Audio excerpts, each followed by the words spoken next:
വെള്ളിങ്കിരി മലയുടെ താഴ്വരയിലുള്ള പൂണ്ടി വെള്ളൈ വിനായക ക്ഷേത്രത്തിൽ അന്നദാനം നടന്നുകൊണ്ടിരിക്കുകയാണ്.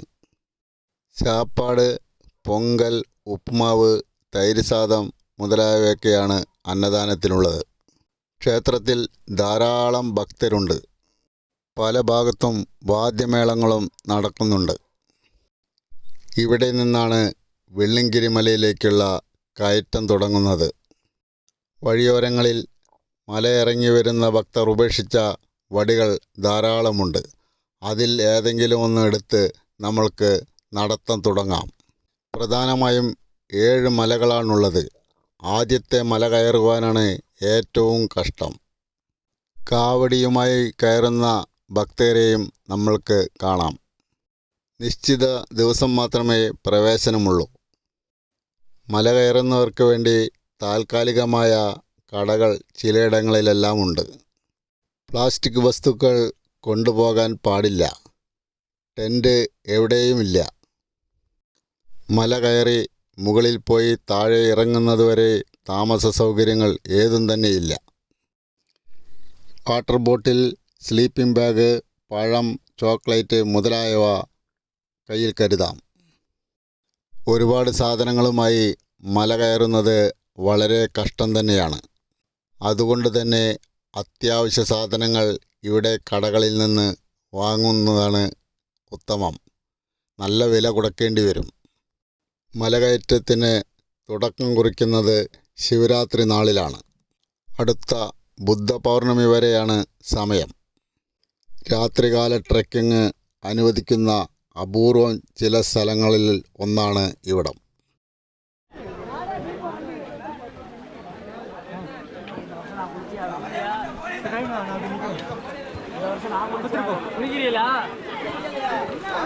ആറാം മലയുടെ അവസാനം ഒരു അരുവിയുണ്ട്. പേരൂർ പുഴയിലൂടെ ഒഴുകി കാവേരിയിലെത്തുന്ന അരുവിയാണ്. താഴ്വാരത്ത് നിന്ന് മുകളിലെത്താൻ 8 കിലോമീറ്റർ ദൂരമുണ്ട്.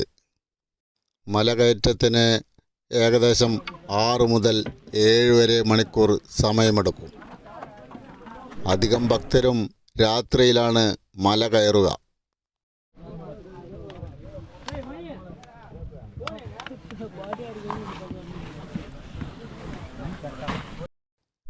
കഠിനമായ മലയാത്ര തന്നെയാണ്. 7ാമത്തെ മലയാണ്. ഇവിടെ 3 പാറകൾ ഒറ്റപ്പെട്ട് ക്ഷേത്രത്തിൻ്റെ രൂപത്തിൽ സ്ഥിതി ചെയ്യുന്നു. അതിൻ്റെ ഉള്ളിലായി സ്വയംഭൂവായ ശിവലിംഗം. ഭക്തർ ഇവിടം അമർനാഥ് യാത്രയായി സങ്കല്പിക്കുന്നു. മുകളിൽ നിന്നുള്ള കാഴ്ച അതിമനോഹരമാണ്. ക്ഷേത്ര ദർശനം കഴിഞ്ഞ് മടങ്ങുന്ന ഭക്തർക്കെല്ലാം പൂജാരിമാർ നെറ്റിയിൽ ഭസ്മക്കുറി തൊടുന്നു. ഈ മലയിൽ നിന്ന് ലഭിക്കുന്ന മണ്ണ് തന്നെയാണ് ഭസ്മമായിട്ട് ഉപയോഗിക്കുന്നത്. നല്ല തണുത്ത കാലാവസ്ഥയാണ് ഇവിടം. ദർശനം കഴിഞ്ഞ ഭക്തരെല്ലാം മലയിൽ പല ഭാഗത്തും വിശ്രമിക്കുകയാണ്. അരമണിക്കൂറോളം വിശ്രമിച്ച ശേഷം എല്ലാവരും തിരിച്ചിറങ്ങുന്നു. ദർശനത്തിന് ശേഷം എല്ലാവരും വളരെ സംതൃപ്തരാണ്. ഇത്രയും കഠിനമായ മലയാത്ര നടത്തിയതിൻ്റെ ഒരു ക്ഷീണവും ആരുടെ മുഖത്തുമില്ല. ദക്ഷിണ കൈലാസമെന്നും ഇവിടം അറിയപ്പെടുന്നു. മല കയറുവാൻ ഒറ്റ വഴി മാത്രമേ ഉള്ളൂ. പണ്ടുകാലത്ത് ഋഷിമാരും മറ്റും ഇവിടെ തപസ്സനുഷ്ഠിച്ചിരുന്നു. 6 മല കയറി 7ാമത്തെ മലയിലാണ് ശിവലിംഗം. അതിൽ 5ാമത്തെയും 6ാമത്തെയും മലകളാണ് കുറച്ചെങ്കിലും പരന്നിട്ടുള്ളത്. ബാക്കി മലകളെല്ലാം കുത്തനെയുള്ള കയറ്റമാണ്. ആദ്യത്തെ 4 മലകളും കയറുവാനും കരിങ്കൽ പടികളുണ്ട്. 7ാമത്തെ മലയാണ് ഏറ്റവും കഠിനം. ചില ഭാഗങ്ങളിൽ വളരെ കുത്തനെയുള്ള കയറ്റമാണ്.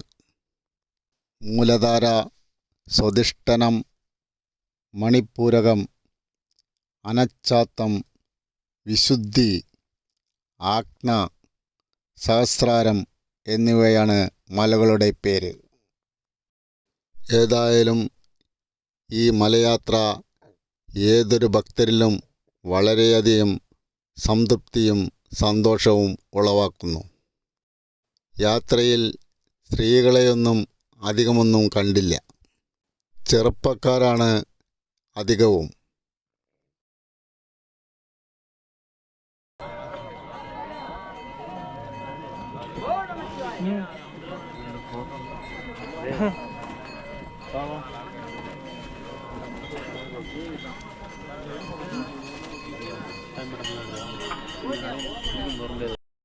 രാത്രി 10 മണിക്ക് മല കയറാൻ തുടങ്ങിയാൽ പുലർച്ചെ സൂര്യോദയത്തിന് മുമ്പായി വെള്ളിയങ്കിരി മലയിലെത്താം. മനോഹരമായ കാഴ്ചയാണ് ഇവിടുത്തെ സൂര്യോദയം.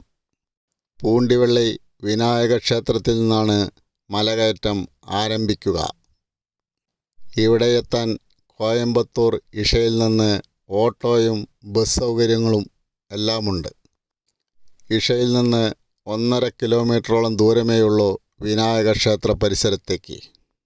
വർഷത്തിൽ ചുരുങ്ങിയ സമയം മാത്രമുള്ള ഈ തീർത്ഥയാത്ര എല്ലാവർക്കും വളരെയധികം അനുഭൂതി ഉളവാക്കുന്നു. ലക്ഷക്കണക്കിന് ഭക്തരാണ് ഈ സമയം ഇവിടെ വന്നു പോകുന്നത്. പകൽ മല കയറുകയാണെങ്കിൽ രാത്രിയാണ് തിരിച്ചിറങ്ങുക. അതേപോലെ രാത്രി മല കയറുന്നവർ പകലും തിരിച്ചിറങ്ങുന്നു. കൊടും വനങ്ങളാണ് അധികവും. വളരെയധികം വന്യമൃഗങ്ങൾ ഇവിടെയുണ്ട്. നീലഗിരി ബയോസിൻ്റെ പരിധിയിൽപ്പെടുന്ന സ്ഥലമാണ്. അവസാനത്തെ മല കേരളത്തിലെ അട്ടപ്പാടിയിലാണെന്ന് ഇവിടുത്തുകാർ പറയുന്നു.